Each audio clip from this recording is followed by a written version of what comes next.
Bonjour Nicolas Sandjean. On se retrouve aujourd'hui sur le stand Lafon, premier jour du CIRA.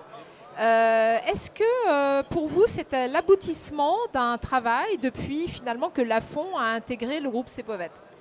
Absolument. Lafon a intégré le groupe Cepovett. C'est une marque qui a une très forte notoriété, un énorme savoir-faire, des valeurs d'entreprise qu'on a totalement retrouvées au niveau du groupe.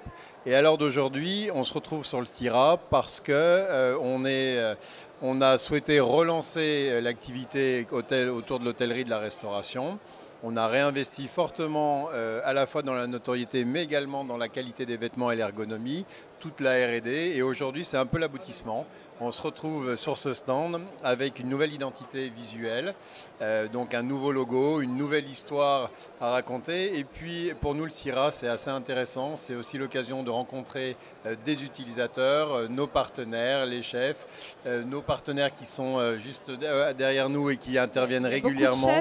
Beaucoup de chefs d'ailleurs qui sont vos partenaires. De plus en plus, on est ravis du succès que ça remporte aujourd'hui. Beaucoup de chefs ont retrouvé dans nos valeurs d'entreprise des valeurs qu'ils défendent au quotidien à travers l'excellence de leur cuisine. On est parfaitement en phase et les vêtements qu'on a construits, on les a inventés avec eux.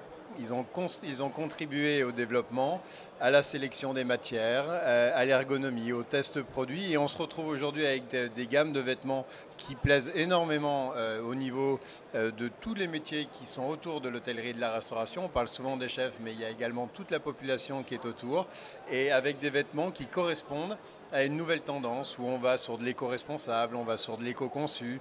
On a des vêtements qui ont du confort, de l'ergonomie, qui sortent des vêtements souvent un peu lourds, qui vont aller plutôt chercher l'utilisateur et le mettre en valeur, ce qui est un petit peu le principe même d'un chef et de sa cuisine. Alors, je sais que le RSE, la responsabilité environnementale et sociétale, est très importante pour le groupe.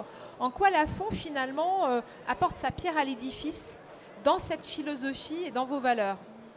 Alors, tout l'aspect RSE, la recherche sur les matières, l'éco-conception est une valeur qui fait partie de l'ADN du groupe.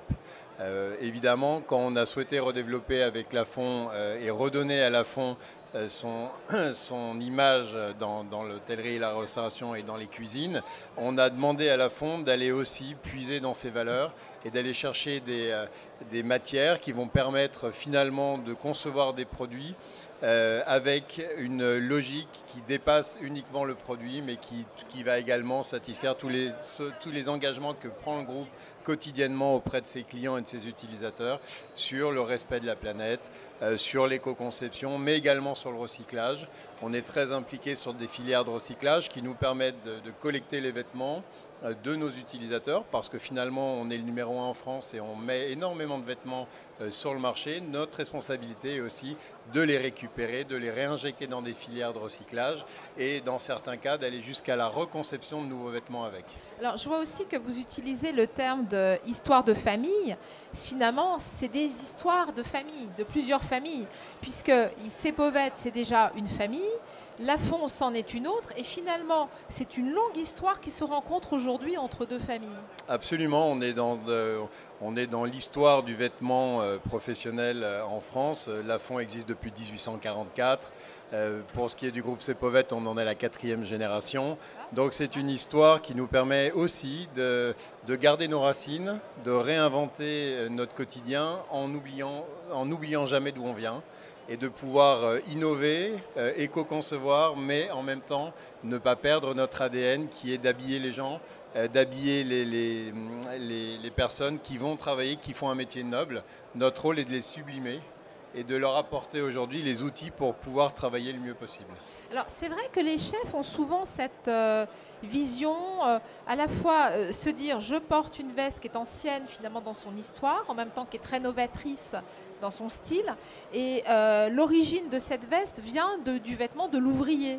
Et ce rattachement à la notion d'industriel, d'ouvrier, d'artisanat, du geste, de la main, finalement, pour vous, qu'est-ce qui est important dans la société d'aujourd'hui, le message qu'on peut passer dans cette société qui devient de plus en plus dématérialisée et un peu déshumanisée? La veste chef, vous le rappelez très justement, c'est finalement l'essence même de l'uniforme, dans le sens où ça représente une corporation, un savoir-faire, ça représente une excellence. Et l'idée derrière ces vêtements, c'est de pouvoir aussi promouvoir à la fois l'excellence d'un métier, mais également l'innovation qu'on peut apporter dedans, parce qu'elle est effectivement existante, elle existe depuis des années, des centaines d'années peut-être, mais elle est plus que jamais, elle est moderne.